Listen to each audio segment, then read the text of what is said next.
that kind of, We are that's gonna that kind of a building and the rest is open.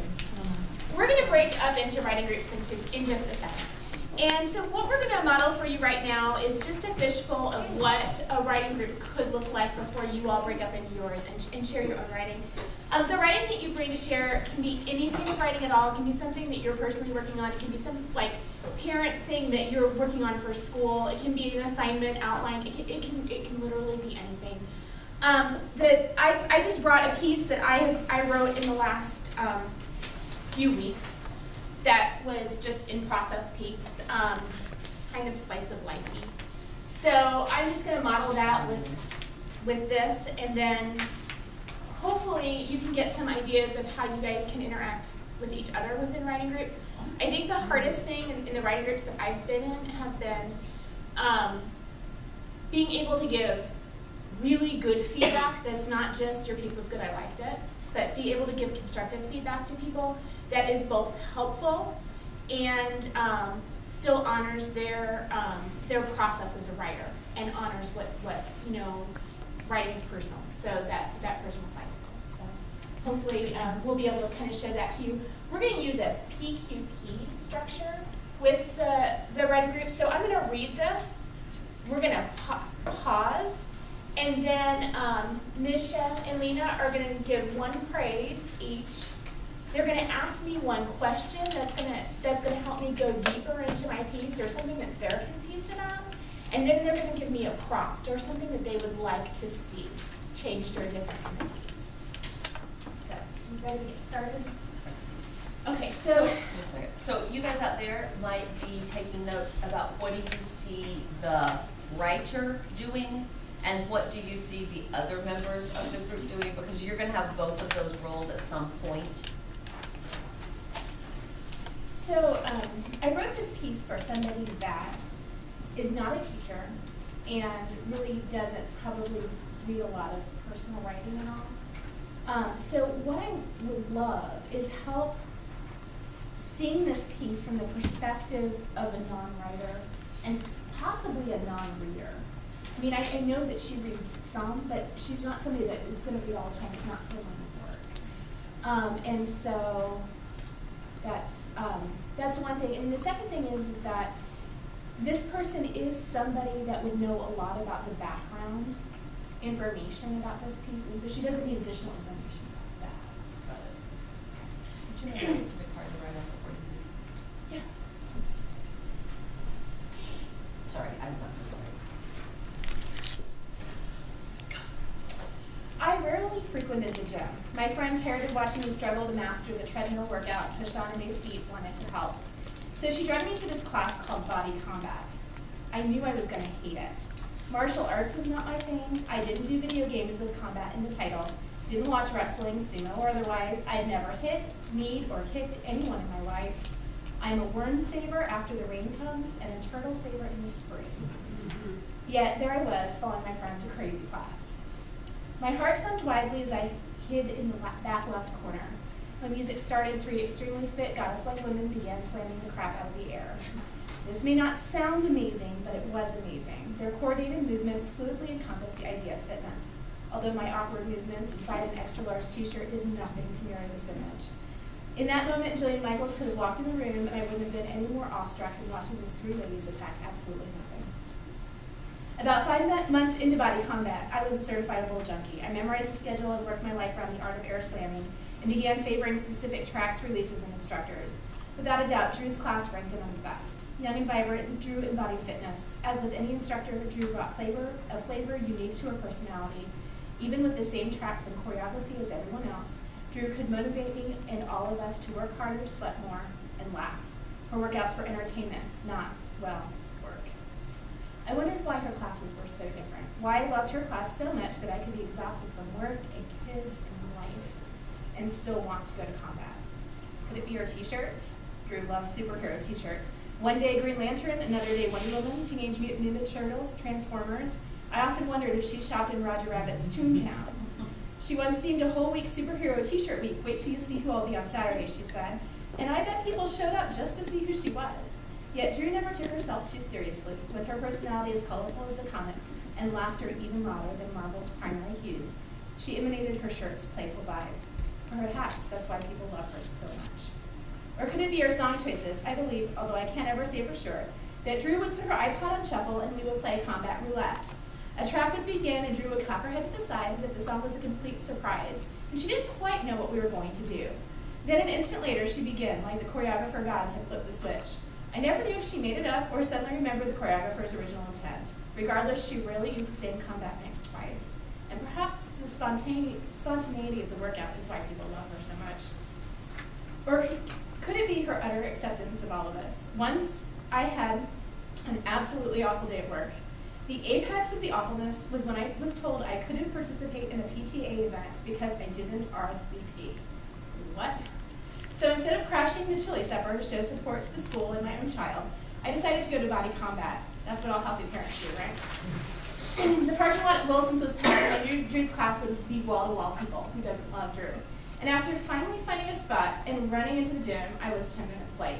As I walked into the class door, I thought, this is the day Drew is going to say, we're too full staff, come early, or even on time. I completely expected to turn around and resume the dreaded treadmill workout I'd started 3 years ago. But that wasn't how it went down, even with a class full of people, even when she was in the middle of the warm-up B, the leg part, even when she knew nothing about my being shut out of the PTA, what? Drew spotted me at the door and said, there's always room for you here, staff. I almost stood there and cried. Nowhere in my entire day had there been room for me. Perhaps I'm exaggerating a bit, but that was how I felt at the moment. Yet in Drew's world, there's always room for one more. Perhaps that's why people love her so much. You can imagine the utter silence that fell over the room when Drew announced she was leaving. Each one of us has these same stories to tell about Drew. She's simply one of those people who has the gift of reaching many lives just by living hers. And we all knew she was simply irreplaceable. Combat class will continue to sound like combat with its 10 tracks that punch and kick. An amazingly fit instructor will yell about air slamming, aka downward punch. Yet I knew that colorful person we counted on week after week to remind us that life was too much fun to be taken too seriously, and that each one of us was worth being part of it. That wonderful person was leaving. Like any moment in life where we truly understand how good we had it, I have to remind myself of the messages passed on from one person to another during the act of living. Sometimes those messages are powerful enough to weave themselves into the fabric of our own lives without a daily memo. So, even when the PTA deems me unworthy, I can be my own superhero. I can bring the party or chili. And I can live vibrantly and love inclusively as Drew so eloquently taught me each and every day.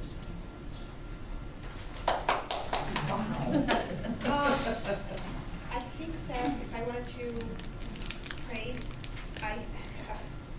you guys, do you see anything that I can?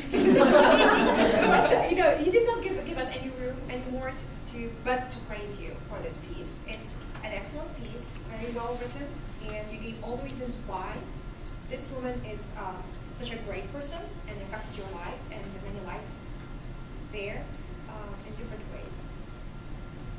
Your description is very detailed and very powerful too, and that's what makes this piece stands out for me. One of the things I liked was the superhero motif you used throughout. I mean, that kind of start, I wonder if you want to, you start that there when she's, here where you're talking about her t-shirts, and then you come back to it kind of at the end. I wonder if you want to try to weave a hint of it in the first 3 paragraphs, because it kind of seems like she's a superhero. And so I'm kind of assuming here you might be giving this to Drew before she leaves, but that might be a way to kind of pull that motif into the beginning. I didn't know if you could weave it in there somewhere with the martial arts. So I love that part of it, and so I'm kind of turning into my prompt here, but I love that, the hues, the vibrant hue, primary hues, and that sort of thing from Marvel, but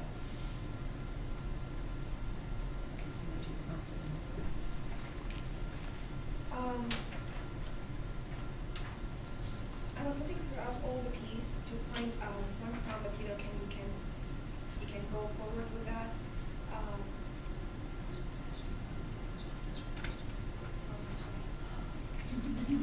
I always do this in the wrong order. I guess my question is Drew your audience? And if it is, because it sounded like when you were talking to us about your audience, that you had a specific person in mind. So, and if not, why not? I mean, this would be a great piece to. Did you share that with her, or maybe? Yeah, and one of the things that I was thinking about with this piece as I made some decisions is, I thought it would be better to use Drew in the third person than Not the Drew first in the person. second person as a you. I agree. Because I didn't want it to be so personal.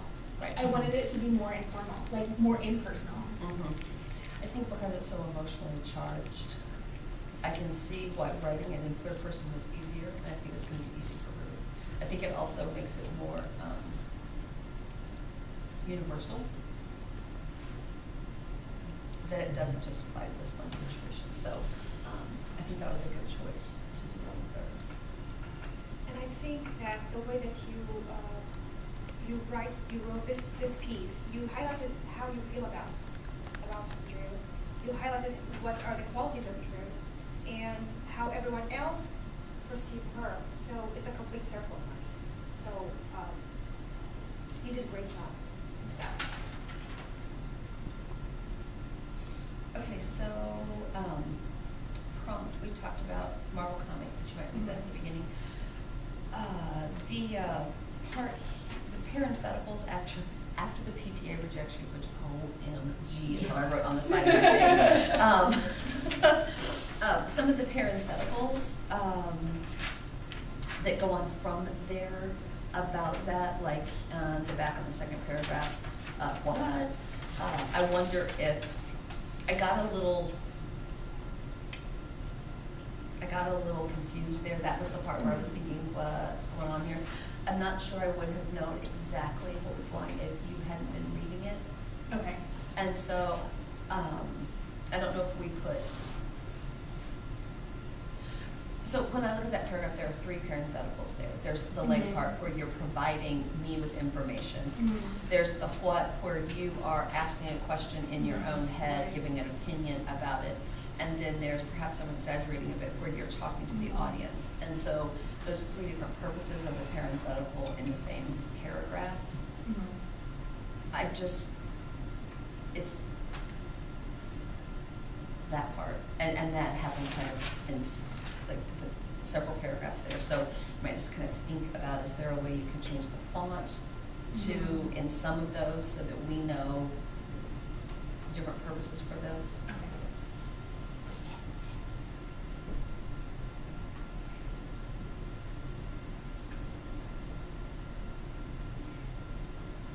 I feel the same way just because you are a writer and you know you're using all the strategies of a great writer, you know, even with italics and then with the way that you are structuring your sentences. It's obvious that, a person like you will be able to read it quickly and smoothly, but maybe also not very, sometimes it's going to be confusing for people that are not writers. Especially since, she's not a She's not a writer, yes. that I wonder if, because you're not gonna read this to her. Right. So, knowing that, I suppose, was the established premise that maybe we wanna be clearer about that, if she's not as familiar with stories like this and what you might be doing with this.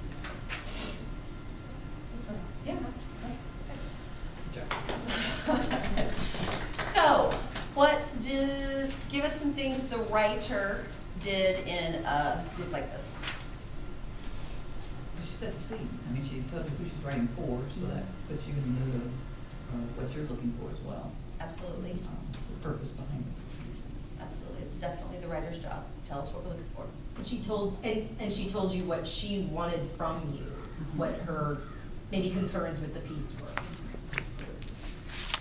At the end, when you were talking to her about her piece, she didn't become overly defensive about what you were saying. She just took it in and didn't say, yes, I'll do that, no, I won't do that, but just listened to the suggestions without putting any judgment towards them. And to kind of piggyback on that, I was watching her face and she was really trying to digest and process I mean, I could see the thinking happening. And at the beginning, she identified her audience, which helped me as we were reading through the piece of thinking about that perspective. I like the interaction you guys had about, talking about, you know, using Drew versus you, and, the way you guys asked the question was inquisitive without being judgmental. And then the way you responded to that was, I thought about that, and you kind of rationalized why you made that choice, and it would have been appropriate for them to say, well, you might wanna consider going back and saying, like, it wouldn't have been awkward for them to disagree with you at that point, although they did agree with you, it wouldn't have been uncomfortable, I don't think. The other thing that nobody said is she read it to us, which is important, because she knows how she wants it to sound. And so that is always the writer's job.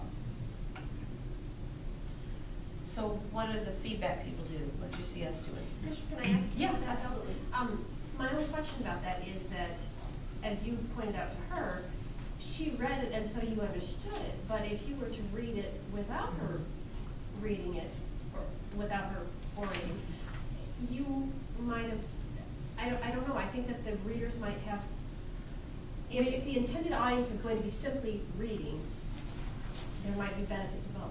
There could be, but because we always ask people to bring drafts and not final copies, we know there are gonna be errors and mistakes and those sorts of things, whether she left a word out or a comma or that sort of thing, and it's easier to ignore those things when somebody's reading it to you. And so that's one of the reasons in these kind of, it also gives the writer something to do, because oftentimes they feel disconnected from the process, like you're totally talking about something I'm not a part of, even though I created it. You were gonna add something. Well, because I have that same concern when I'm Well, and I when don't I'm reading my disagree with writing. having the person read it, Yeah, I just right. do think that it needs. There's a couple of purposes for it. Yeah, so,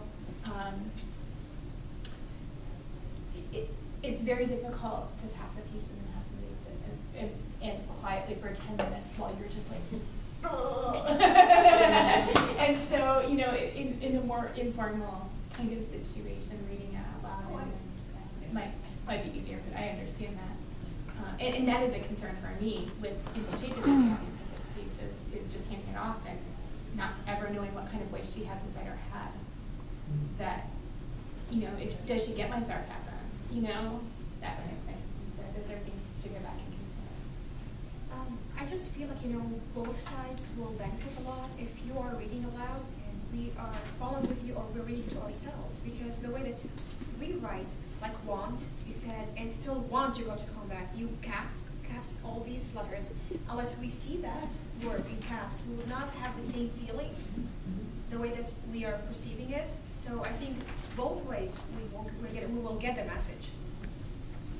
It might be something that, the idea of reading aloud, it's something that once I am really comfortable with my writing group, that we start doing more of, but sort of that balance between building community and dealing with the really real audience. Okay, other things you saw the rest of us doing when we were giving feedback? The responders, I guess we'll call us. Well, you're taking notes as she was reading. Not just what you wrote, but if you're. And we will give these back to her. Yeah. So those notes that you make on there will go back to her. So if you happen to notice a comma or something like that, we're not gonna say that to her, but, or other things you've written that you didn't get to say. I saw you both choosing your words very carefully to make sure that it was phrased in a kind, considerate, helpful way.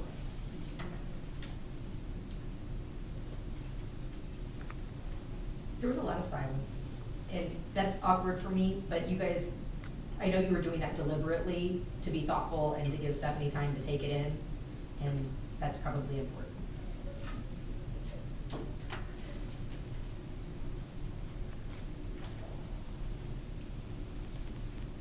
I take this class and I completely agree, she hit it right on the dot of that. And I didn't get to experience Drew as long as you